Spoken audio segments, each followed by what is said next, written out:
Welcome back. അപ്പോൾ morning walk നമ്മളിങ്ങനെ തുടരുകയാണ്. മാനവീയം വീഥിയിലൂടെ നമ്മൾ നടത്തും. നടക്കുമ്പോൾ നമുക്ക് പിന്നിൽ നമ്മുടെ വശത്തായിട്ട് ഒരുപാട് ചിത്രങ്ങൾ, നല്ല മനോഹരമായ ആർട്ട് വർക്ക് എന്ന് പറയാം. അത് ഈ മാനവീയം വീഥിയെ കൂടുതൽ സുന്ദരമാക്കുന്നുണ്ട്. നോക്കിയേ, എന്തൊരു മനോഹരമായ ആശയമാണ്. ചെറുതായിട്ട് നേരം വെളുത്തു തുടങ്ങിയിട്ടുണ്ട്, അതുകൊണ്ട് നിങ്ങൾക്ക് കാണാൻ കഴിയും എന്നാണ് വിചാരിക്കുന്നത്. അതെ, നമ്മുടെ സന്തോഷ് ശേഖർ, നമ്മുടെ സിറിലുമാണ് ഈ ദൃശ്യങ്ങളൊക്കെ പകർത്തി പ്രേക്ഷകരിലേക്ക് എത്തിക്കുന്നത്. അപ്പോൾ നോക്കുക, വളരെ മനോഹരമായി നമുക്കിത് തോന്നുമ്പോൾ, നമുക്ക് കാണുമ്പോൾ പലതും നമ്മുടെ മനസ്സിലേക്ക് നമ്മുടെ ആശയങ്ങളായിട്ട് വരും. ഓരോരുത്തർക്കും ഓരോ രീതിയിൽ ആ ചിത്രം ആസ്വദിക്കാൻ കഴിയുന്നു എന്നുള്ളതാണ്. സാറ ഹുസൈൻ എന്നൊരു പേരോടെ കാണുന്നു. അതൊക്കെ ആരാണ് വരച്ചതെന്നുള്ളൊക്കെയുള്ള വിവരങ്ങൾ അടുത്ത് തന്നെ എഴുതി വെച്ചിട്ടുണ്ട്. നമുക്ക് അത് പോകെ കാണാം. അപ്പൊ ഈ ചിത്രങ്ങളൊക്കെ കണ്ടുകൊണ്ട് നമുക്ക് ഇങ്ങനെ നടത്തം തുടരാം.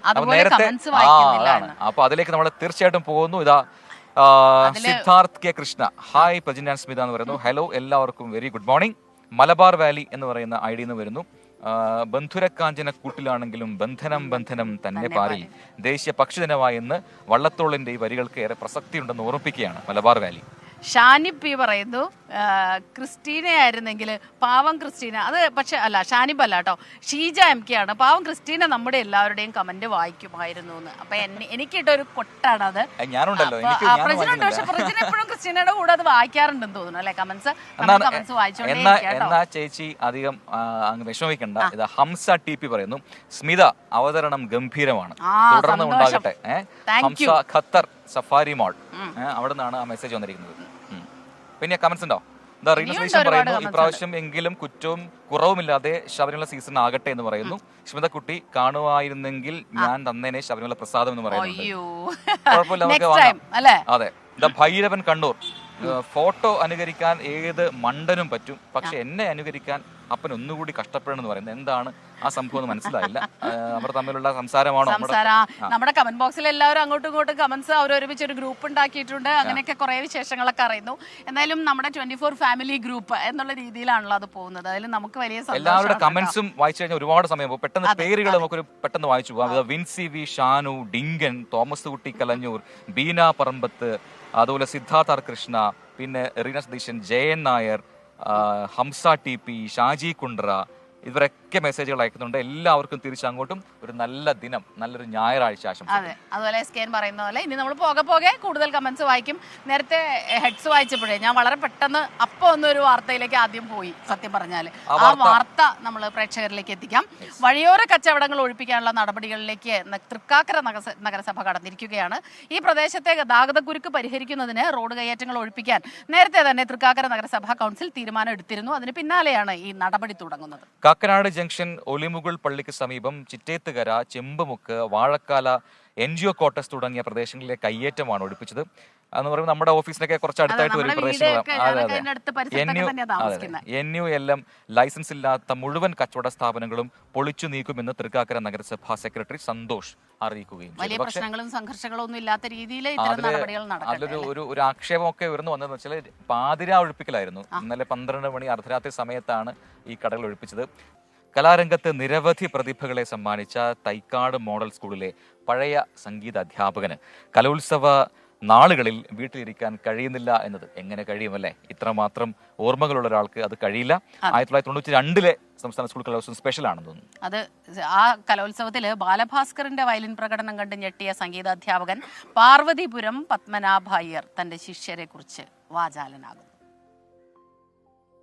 കലോത്സവ ചരിത്രത്തിൽ തിരുവനന്തപുരം ജില്ല അജയ്യരായി വാണിരുന്ന കാലത്ത് ആ പ്രതാപത്തിന് ആളും ആരവവുമായവരിൽ പ്രധാനിയാണ് Thycaud model school. Mohanlal, Maniyanpilla Raju, Priyadarshan, MG Sreekumar, Suresh Kumar, Nandu തുടങ്ങി കലാസാംസ്കാരിക സിനിമാ രംഗത്ത് പ്രതിഭകളെ ഒന്നൊന്നായി സമ്മാനിച്ചിരുന്ന മോഡൽ സ്കൂളിൽ പാർവതിപുരം പത്മനാഭ അയ്യർ സംഗീത അധ്യാപകനായി എത്തുന്നത് 1992.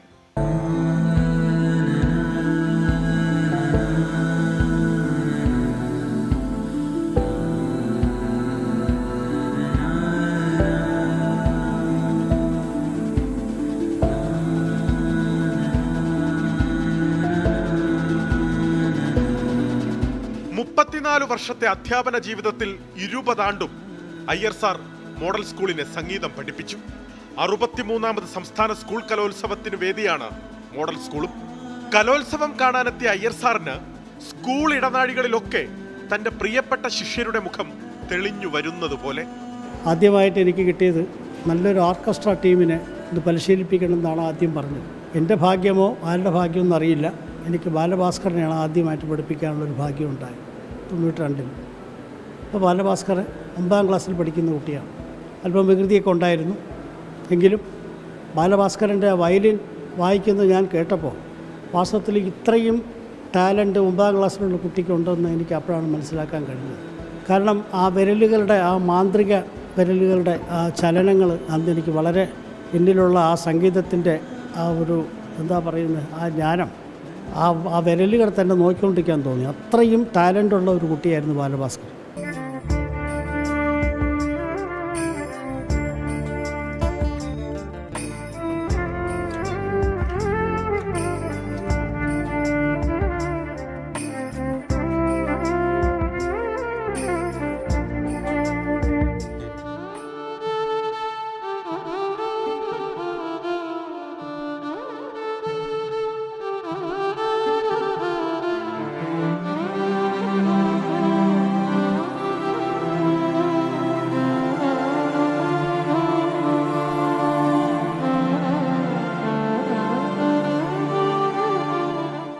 ശിഷ്യന്മാരുടെ പേരുകൾ പിന്നെയും ഒന്നൊന്നായി പറയുന്നു അയ്യർ സാർ. ഈശ്വർ രാമകൃഷ്ണൻ എന്ന് പറഞ്ഞൊരു വയലിനിസ്റ്റ് ഉണ്ടായിരുന്നു. പുള്ളി ഇന്ന് അറിയപ്പെടുന്ന ഒരു വയലിനിസ്റ്റാണ് മദ്രാസിൽ. പിന്നീട് എൻ്റെ ഓർമ്മയിൽ വരുന്നത് വിഷ്ണു വിജയ്. ഇപ്പം ഫിലിമിൽ ഇപ്പം തിളങ്ങി നിൽക്കുന്ന ഒരു താരമാണ്. നല്ല ഒരു ഓടക്കുഴൽ വാദകനാണ്. പിന്നീട് സൂരജ് സന്തോഷ്, അയാൾ ഞാൻ പ്രത്യേകമായിട്ട് 6 വർഷത്തോളം ക്ലാസിക്കൽ മ്യൂസിക് വീട്ടിൽ വെച്ച് പഠിപ്പിച്ചിട്ടുണ്ട്. മോഡൽ സ്കൂളിലും പഠിച്ചുകൊണ്ടിരുന്നു. അന്ന് ഹയർ സെക്കൻഡറിയിലൊക്കെ പോയി 1ാം സ്ഥാനം ക്ലാസിക്കലിന് വാങ്ങിച്ചു. പിന്നീട് നിങ്ങൾക്കെല്ലാം അറിയാം, ഇപ്പോൾ അറിയപ്പെടുന്ന ഒരു ഗായകനാണ് സൂരജ് സന്തോഷ്. പോയകാല പ്രതാപത്തിന്റെ നിഴലിൽ നിൽക്കുകയാണ് ഇന്ന് മോഡൽ സ്കൂൾ. മാറ്റമുണ്ടാകണം. ഇനിയും പ്രതിഭകൾ വിരിയണം, വളരണം. വിശ്രമ ജീവിതത്തിലെങ്കിലും തന്നെ കൊണ്ടാവും വിധം എന്തു സഹായവും അതിനായി ചെയ്യാൻ തയ്യാറെന്ന് ഈ 70-കാരൻ പറയുന്നു. ടാലൻ്റുള്ള കുട്ടികൾ അധികം വരുന്നില്ല. പക്ഷേ ആ ടാലൻ്റുള്ള കുട്ടികളെ കണ്ടുപിടിച്ച് നമ്മൾ പ്രത്യേകം കോച്ചും കൊടുത്താൽ ഇതിനൊരു മാറ്റം ഉണ്ടാവും എന്നുള്ളതാണ് എൻ്റെ അഭിപ്രായം. അതിന് ഞാനും ഇവിടെ ഇടപഴകാൻ തയ്യാറാണ്. സ്കൂൾ കലോത്സവ ഓർമ്മകളിൽ എപ്പോഴോ തൻ്റെ മുഖവും അദ്ദേഹം ഓർത്തെടുത്തു. 65 തൊട്ട് 70 വരെ ക്ലാസിക്കലിനും ലൈറ്റിനും 1ാം സ്ഥാനം എനിക്ക് കിട്ടിയിട്ടുണ്ട്. പക്ഷേ അന്നൊന്നും സ്റ്റേറ്റിൽ ഞങ്ങളാരും പങ്കെടുപ്പിക്കില്ല. അന്ന് കലോത്സവമൊന്നും അത്ര പേരുള്ളതായിരുന്നില്ല. അധ്യാപകർ ആരെ കൊണ്ടുപോകുന്നൊന്നും ഞങ്ങൾക്കറിയില്ല. അന്ന് 3:30 ശേഷം കുട്ടികൾക്ക് സംഗീതത്തിൽ സ്പെഷ്യൽ ക്ലാസ് എടുത്തിരുന്ന അയ്യർ സാർ ഇന്ന് മുതിർന്നവർക്കടക്കം സൗജന്യമായി സംഗീതം പഠിപ്പിക്കുന്നു. വിശ്രമമില്ലാത്ത സംഗീത സബര്യ.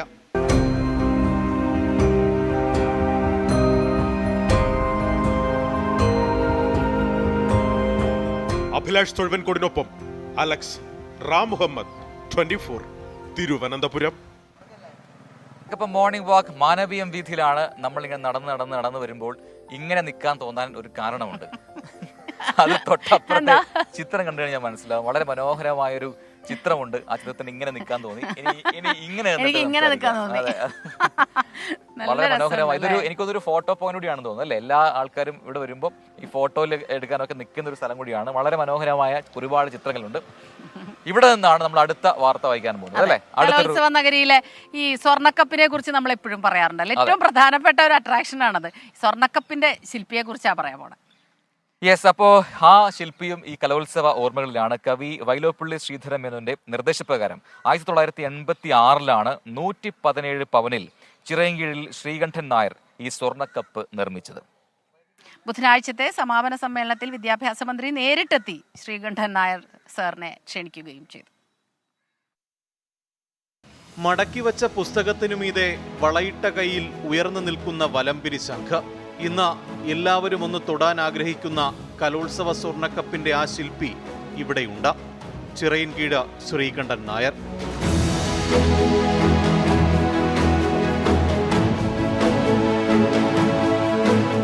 ആയിരത്തി 1986 വിഖ്യാത ചിത്രകാരനായ ചിറയൻകീഴ് ശ്രീകണ്ഠൻ നായർ കവി വൈലോപ്പിള്ളിയുടെ നിർദ്ദേശപ്രകാരം കലോത്സവത്തിനായി സ്വർണ്ണക്കപ്പ് നിർമ്മിച്ചു നൽകിയത്. മത്സരിക്കുന്ന കുട്ടികൾക്ക് മാർക്കിടാനായിട്ട് ഞാനും വൈലോപ്പിള്ളി കവികളും സാഹിത്യകാരന്മാരോട് ഒരുമിച്ച് കൂടുന്നവർ. അങ്ങനെ ഞാൻ വൈലോപ്പിള്ളി പറഞ്ഞ് മഹാരാജ് കോളേജിലെ ഗ്രൗണ്ടിൽ കുട്ടികൾ പന്ത് കളിക്കുന്നുണ്ട്, അവർക്ക് സ്വർണം കൊടുക്കണമുണ്ട്, എന്തുകൊണ്ട് ഈ കുട്ടികൾക്ക് ഒരു സ്വർണ്ണ കപ്പ് കൊടുത്തുകൂടാ? അത് വിദ്യാഭ്യാസ മന്ത്രി വിചാരിച്ചാലേ വരും. ഈ പറഞ്ഞുകൊണ്ടിരിക്കുമ്പോൾ TN ജേക്കബ് കയറി വന്നു. നമ്മൾ സാറിനോട് എന്നെ നേരത്തെ പറയണത്, മിസ്റ്റർ ജേക്കബ്, ഇത് എനിക്കൊരാഗ്രഹമുണ്ട്, ഈ കുട്ടിയൊക്കെ ഒരു സ്വർണ്ണ കപ്പ് കൊടുത്തുകൂടെ? സാർ, അതത്ര എളുപ്പമുള്ളതല്ല, എന്നാലും ഞാൻ ശ്രമിച്ചു നോക്കാം. പക്ഷേ അത് ഒരു കൊല്ലത്തിനേക്കാൾ അധികം സാധിച്ചു. 117 പവനിൽ തീർത്ത സ്വർണ്ണക്കപ്പ ശ്രീകണ്ഠൻ നായർക്ക് വെറും ശില്പമല്ല, അത് പറഞ്ഞു തുടങ്ങിയാൽ തൊണ്ടയിടറും. നാദം ആദ്യമായിട്ടുണ്ടാകുന്ന ചങ്കിലാണ്. ചങ്ക് സൗന്ദര്യത്തിൻ്റെയാണ്. അപ്പോൾ രണ്ടായി. പിന്നെ നോക്കിയത് അറിവ്, പുസ്തകം, കൈ, അധ്വാനത്തിൻ്റെ, ഇത് മൂന്നും കൂടെ ചേർത്താണ് ഞാൻ ആ കപ്പ് രൂപകൽപ്പന ചെയ്തത്. എൻ്റെ ഉള്ളിൽ ലാളിച്ച് വളർത്തിയ കലയാണത്. അതെനിക്ക് മറക്കാനൊക്കില്ല. അത്രമാത്രം ബന്ധമുണ്ട് ആ കപ്പുമായിട്ട്. വിദ്യാഭ്യാസ വകുപ്പിൽ കലാധ്യാപകനായിരുന്നു ശ്രീകണ്ഠൻ നായർ. മഹാരഥന്മാർക്കെല്ലാം പ്രിയപ്പെട്ടയാൾ. വരച്ചതും നിർമ്മിച്ചതിനുമെല്ലാം വിലയിടാനാകാത്ത മൂല്യം. ആ കാണുന്ന ആ ചിത്രം തകഴിയുടെയാണ്. അദ്ദേഹത്തിന് ജ്ഞാനപീഠം കിട്ടിയപ്പം അദ്ദേഹത്തിന് ആഗ്രഹം പറഞ്ഞ് എനിക്ക് ശ്രീകണ്ഠനെ കൊണ്ട് എൻ്റെ ചിത്രം വരച്ചെന്നാൽ മതിയെന്ന്. അങ്ങനെ അദ്ദേഹത്തിന് ഇവിടെ ഇരുത്തി വരച്ച ചിത്രമാണ് ആ കാണുന്ന. ആദ്യഘട്ടത്തിൽ ശ്രീകണ്ഠൻ നായർക്ക് ക്ഷണമുണ്ടായിരുന്നില്ലെങ്കിലും കലോത്സവ തലേന്ന് വിദ്യാഭ്യാസ മന്ത്രി നേരിട്ടെത്തി ക്ഷണിക്കുകയായിരുന്നു. ജീവിതത്തിലെ ആഗ്രഹങ്ങളിലൊന്നായ സ്വർണ്ണക്കപ്പിൽ തൊടാൻ ശ്രീകണ്ഠൻ നായർ ബുധനാഴ്ച കലോത്സവ വേദിയിലെത്തും. ക്യാമറമാൻ അനന്തുവിനൊപ്പം MG പ്രതീഷ്, 24 തിരുവനന്തപുരം. യെസ്, അപ്പോൾ കലോത്സവ നഗരിയിൽ ഇങ്ങനെ ഒരുപാട് വിശേഷങ്ങളുണ്ട്, ഒരുപാട് കാഴ്ചകളും കഥകളും ഒക്കെ ഉണ്ട്. നമുക്ക് പെട്ടെന്ന് നമ്മുടെ ഈ ചിത്രങ്ങളിലേക്കൊന്ന് പോകാം അല്ലേ? നമ്മുടെ വശത്തിൽ ഒരുപാട് ഇത്തരത്തിലുള്ള നല്ല നല്ല ചിത്രങ്ങളുണ്ട്. ഓരോന്നും ആൾക്കാരുമായി കമ്മ്യൂണിക്കേറ്റ് ചെയ്യുന്നത് ഓരോ ആശയങ്ങളാണ്. നേരത്തെ ഇങ്ങനെ കുറച്ചൊരു നാടൻ ഒരു ഇതാണ്, സ്ത്രീയും ഒരു ആധുനികതയുള്ള സ്ത്രീയും. ഇതിലൊരു പ്രത്യേകത എന്ന് പറഞ്ഞാൽ ഇത് വരച്ചതെല്ലാം സ്ത്രീകളാണ് എന്നുള്ളതാണ്. അവരുടെ പേരുകളൊക്കെ മാനവ വീഥിയിലെ ഈ പക്ഷെ എനിക്ക് തോന്നുന്നത് എന്താ അറിയോ പ്രജിൻ, സ്ത്രീകൾ പുരുഷന്മാർ എന്ന് ആർട്ടിസ്റ്റുകളെ ഒരിക്കലും നമ്മൾ വേർതിരിക്കേണ്ടതില്ല എന്ന് തോന്നുന്നു. ഈ 13 സമകാലീന കലാകാരികൾ Anupama Iliyas, Ashya K Suresh, Jalaja PS, Jaya PS, Helna Merin Joseph, Hima Hariharan, Marian Jasmine, Mona Isa, Sabitha Kadannappally, Sara Hussain, Shilpa K, Soumya VN, Yamini Mohan എന്നിവർ നേരത്തെ കണ്ട ചിത്രം. ഇവരാണ് സംശയം പറഞ്ഞല്ലോ മാനവീയം വീഥിയിലെ ഈ മതിലുകളെ മനോഹരമാക്കിയിരിക്കുന്നത്. അപ്പോൾ ഇവിടുന്ന് അടുത്ത സ്റ്റോറിയിലേക്ക് വീണ്ടും കലോത്സവ നഗരിയിലേക്കാണ് അല്ലെ. ഇന്നലെ പഞ്ചവാദ്യം, ഇപ്പൊ നമ്മുടെ പവലിയനിലൊക്കെ പഞ്ചവാദ്യം ഇങ്ങനെ ഭയങ്കര കൊട്ടിക്കയറുകയായിരുന്നു. പഞ്ചവാദ്യത്തിന്റെ പെരുമയിൽ തന്നെയായിരുന്നു അനന്ത കലാപുരി. കഴിഞ്ഞ ദിവസം ഹയർ സെക്കൻഡറി വിഭാഗം പഞ്ചവാദ്യ മത്സരം തലസ്ഥാനത്തെ കാണികളെല്ലാം തന്നെ ഇളക്കി മറിച്ചു. തുടക്കം മുതൽ ഒടുക്കം വരെ നിറഞ്ഞ വേദിയിലാണ് കുട്ടികൾ കൊട്ടിക്കയറിയത്. Code number 323 323 on the stage.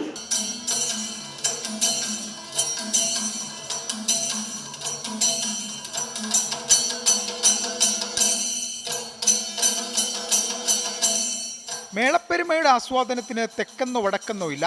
ആകമൊത്തത്തിൽ ഉത്സവ പ്രതീതിയായിരുന്നു പൂജപ്പുരയിലെ പഞ്ചവാദ്യം വേദിയിൽ. കുട്ടികൾ കൊട്ടിക്കയറി. വേദിയിലും സദസ്സിലും മേളാവേശം.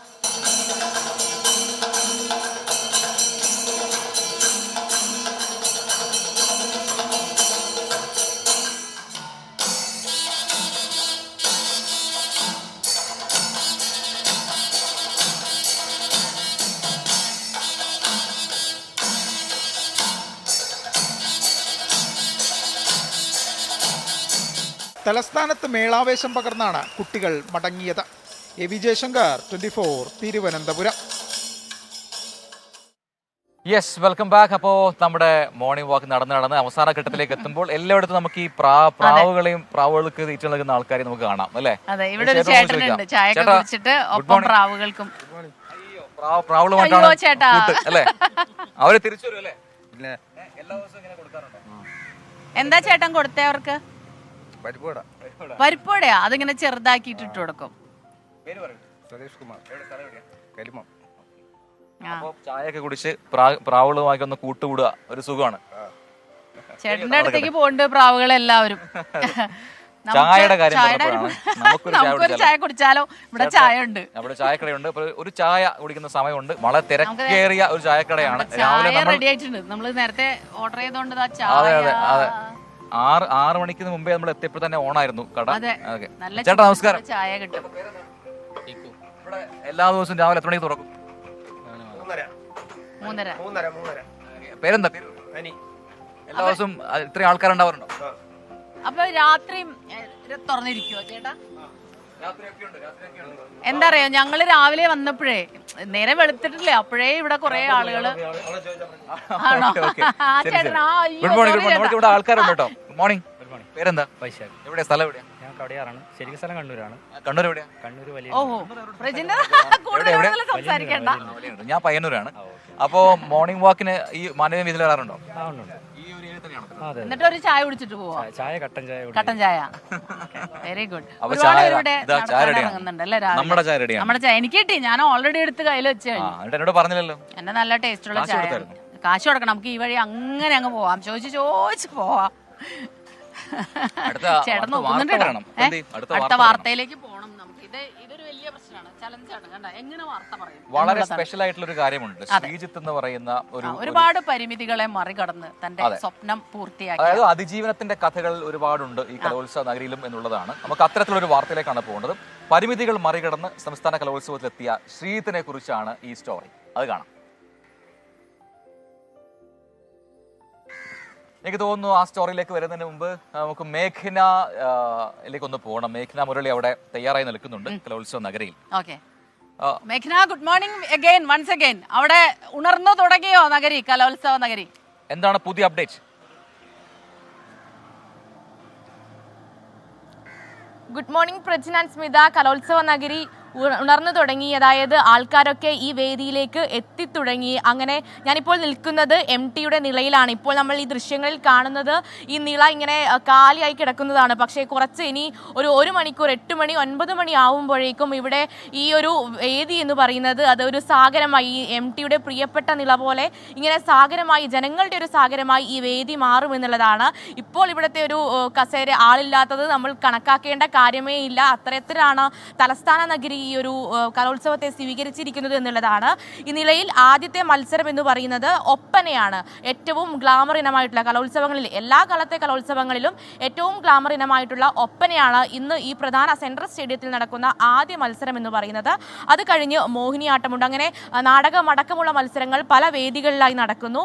ഈ ഒപ്പന ഇവിടെ തുടങ്ങുമ്പോൾ 9:30 ഒപ്പന ഇവിടെ ആരംഭിക്കുമ്പോൾ തന്നെ ഇവിടെ വലിയ തരത്തിൽ ആൾക്കാരുണ്ടാകും. ഒപ്പന എന്ന് പറയുന്നത് എല്ലാ കാലത്തെയും നമുക്കെല്ലാം അറിയുന്നത് പോലെ തന്നെ എല്ലാ കാലത്തെയും ഗ്ലാമർ ഇനമാണ്. അതിന് വിദ്യാർത്ഥികൾ തയ്യാറായിക്കൊണ്ടിരിക്കുന്നു. ആ തയ്യാറാകുന്ന കാഴ്ചകളടക്കം നമുക്ക് പ്രേക്ഷകരിലേക്ക് എത്തിക്കേണ്ടതുണ്ട്. അതടക്കം അല്പസമയത്തിനകം തന്നെ കുട്ടികളുടെ ഒരുക്കങ്ങളടക്കമുള്ള കാര്യങ്ങൾ 24 പ്രേക്ഷകർക്കായി എത്തിക്കുമെന്ന കാര്യത്തിൽ സംശയമില്ല. എന്തായാലും ഇപ്പോഴും പോയിന്റ് നിലയിൽ വ്യത്യാസം വന്നിട്ടില്ല. പോയിന്റ് നില എന്ന് പറയുന്നത് 215 പോയിന്റുമായി കണ്ണൂരാണ് ഒന്നാം സ്ഥാനത്ത് നിൽക്കുന്നത്. പിന്നീട് തൃശ്ശൂരും കോഴിക്കോടും 1 പോയിന്റിന്റെ വ്യത്യാസത്തിൽ. അത് ഇന്ന് വൈകുന്നേരം ആകുമ്പോഴേക്ക് തന്നെ ഒരു ലീഡ് നില മാറിയാനും അല്ലെങ്കിൽ കുറച്ചധികം വ്യത്യാസത്തിലേക്ക് ലീഡ് നില പോകാനുമുള്ള സാഹചര്യമുണ്ട്. എന്തായാലും MTയുടെ പ്രിയപ്പെട്ട നിള ഇപ്പോൾ ഇങ്ങനെ കാലിയായി കിടക്കുകയാണ്. പക്ഷേ കുറച്ച് കഴിയുമ്പോഴേക്കും ഇവിടെ ആൾക്കാരെത്തും, കൂടുതൽ ആൾക്കാരെത്തും. പക്ഷേ ഒരു കാലാവസ്ഥയുടെ കാര്യത്തിൽ കൂടി ഒരു ആശങ്കയുണ്ട്. ഇപ്പോൾ മഴ പെയ്യാതിരിക്കണം, അതായത് കുറച്ചുകൂടി കലോത്സവം നന്നായി നടക്കണമെങ്കിൽ മഴ പെയ്യാതിരിക്കേണ്ടതുണ്ട്. കാരണം ഇന്നലത്തെ ഒരു മഴയിൽ തന്നെ ഇവിടെ ഈ വേദിയൊക്കെ അല്ലെങ്കിൽ ചളിപുളിയായി കിടക്കുന്ന ഒരു സാഹചര്യമുണ്ട്. അതുകൊണ്ട് തന്നെ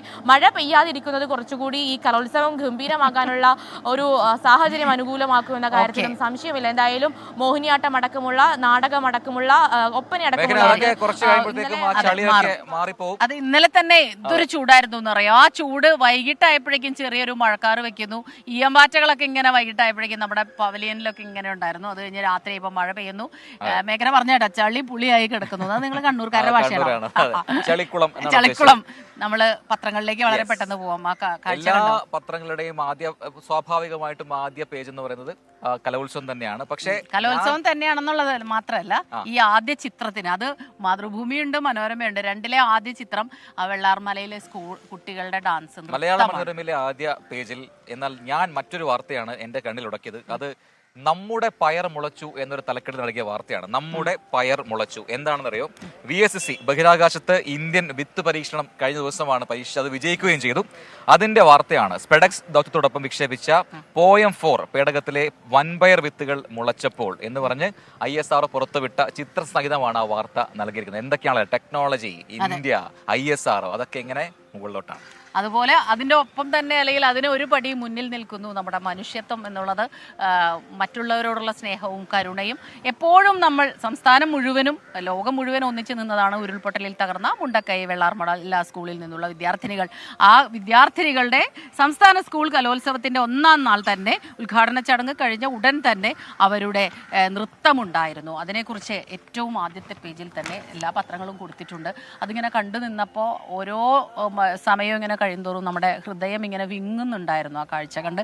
ഒപ്പം തന്നെ അവരുടെ അതിജീവനത്തിൻ്റെ ഒരു കഥ കൂടിയാണല്ലോ അത് കാണുമ്പോൾ വലിയ സന്തോഷവും ആശ്വാസവും ഉണ്ടായി. മാതൃഭൂമിയുടെ ആറാട്ട് എന്ന് പറയുന്ന ഈ സ്പെഷ്യൽ സപ്ലിമെന്റിനകത്ത് ഈ പറയുന്ന കലോത്സവ നഗരിയിലെ മറ്റ് കുറേ വിശേഷങ്ങൾ കൊടുത്തിട്ടുണ്ട്. കണ്ടോ, തിരുവനന്തപുര പൂരക്കളി എന്ന രീതിയിൽ ഒരു തലക്കെട്ടിലാണ് ആ വലിയ ചിത്രം കൊടുത്തിരിക്കുന്നത്. സിറ്റി ഓഫ് ആർട്ട് എന്ന് കൂടി കൊടുത്തിട്ടുണ്ട്. തിരുവനന്തപുരത്തെ ഓരോയിടത്തും ഇപ്പോൾ കലോത്സവം മാത്രമാണ്. ആറാട്ട് പോകുന്ന വഴികളിലെല്ലാം കലയുടെ പ്രദക്ഷിണം. ഇപ്പോൾ ഇതൊരു ആനന്ദപൂര നഗരി എന്നാണ് മാതൃഭൂമി കലോത്സവത്തെ അടയാളപ്പെടുത്തിയിരിക്കുന്നത്. ഒപ്പം തന്നെ ഇന്നലെ വന്ന പ്രധാനപ്പെട്ട വാർത്ത 18 വർഷത്തിന് ശേഷം പ്രതികൾ പിടിയിലായി എന്നുള്ള ആ വാർത്ത അത് ആദ്യ പേജിൽ തന്നെ മാതൃഭൂമി കൊടുത്തിട്ടുണ്ട്. അമ്മയെയും ഇരട്ട കുഞ്ഞുങ്ങളെയും കൊന്ന കേസ് അഞ്ചലിൽ നടന്നതാണ്. എത്ര കാലം കഴിഞ്ഞാലും സത്യത്തിന്റെ മുഖം നമുക്ക് അങ്ങനെ മൂടി വെക്കാൻ പറ്റില്ല. അത് പുറത്തു വരിക തന്നെ ചെയ്യും എന്നുള്ളതാണ് ഇത്തരം വാർത്തകൾ സൂചിപ്പിക്കുന്നത്. അതോടൊപ്പം മറ്റ് ഉൾപേജുകളിലേക്ക് വന്നാൽ ശിവഗിരി തീർത്ഥാടന കാലം ഇന്ന് സമാപിക്കും എന്ന വാർത്തയുണ്ട്. പിന്നെ മറ്റൊന്ന് ഓൺലൈനിൽ റീൽ മത്സരം നടക്കുന്നു, അത് അറിയിപ്പായിട്ട് നൽകിയിട്ടുണ്ട്. അതെന്താണ്, 25-ന് ദേശീയ സമ്മതിദായക ദിനത്തോടനുബന്ധിച്ച് വോട്ടർമാരുടെ അവബോധവും പങ്കാളിത്തവും പ്രോത്സാഹിപ്പിക്കുന്നതിനായി സംസ്ഥാന തലത്തിൽ ഓൺലൈൻ റീൽ തയ്യാറാക്കൽ മത്സരം നടത്തുന്നു. വിശദ വിവരങ്ങൾ മുഖ്യ തെരഞ്ഞെടുപ്പ് ഓഫീസറുടെ വെബ്സൈറ്റിൽ ലഭ്യവുമാണ്. അതോടൊപ്പം തന്നെ പൊഖ്രാന് പിന്നിലെ ശക്തിക്ക് വിട, ആണവ ശാസ്ത്രജ്ഞൻ രാജഗോപാല ചിദംബരം അന്തരിച്ചു എന്നുള്ള വാർത്തയും ആദ്യ പേജിൽ തന്നെ മാതൃഭൂമി കൊടുത്തിട്ടുണ്ട്. മറ്റൊന്ന്, ബാലരാമപുരത്ത് റോഡ് കയ്യേറി സ്റ്റേജ് സമ്മേളനം, കേസെടുക്കാതെ പോലീസ്. വിവാദമായതാണ് നേരത്തെ. അതിലിപ്പോൾ പോലീസ് കേസെടുക്കാത്തത് വീണ്ടും ആ വിവാദത്തിന് ചൂടേറ്റുന്നുണ്ട്. തിരുവനന്തപുരം തീരുമാനം ഡിവൈഎസ്പിയുമായി സംസാരിച്ച ശേഷം എന്ന SI ഒരു വിശദീകരണം കൂടി നൽകുന്നുണ്ട്. ജ്വാല വനിതാ ജംഗ്ഷൻ പരിപാടിയാണ് ഇപ്പോൾ വിവാദമായിരിക്കുന്നത്. പത്രം മുഴുവൻ വായിക്കാൻ പോണോ അവിടെ ഇരുന്നിട്ട്? പത്രങ്ങളിലെ വാർത്തകൾ നൽകുക എന്നുള്ളതാണ്. ഞാനാണെങ്കിൽ ഇടയ്ക്കിടയ്ക്ക് ചായ കുടിക്കുന്നുണ്ട്. എനിക്ക് ചായ ചൂടാറിയ പിന്നെ പറ്റില്ല. ഇത് തിരത്തില്ലാന എന്ന് പറഞ്ഞാൽ കണ്ടോ, ഇത് കണ്ടോ. ഓക്കെ, അപ്പോൾ നമ്മുടെ മോർണിംഗ് വാക്ക് പൂർത്തിയാവാൻ സമയമാവുന്നു.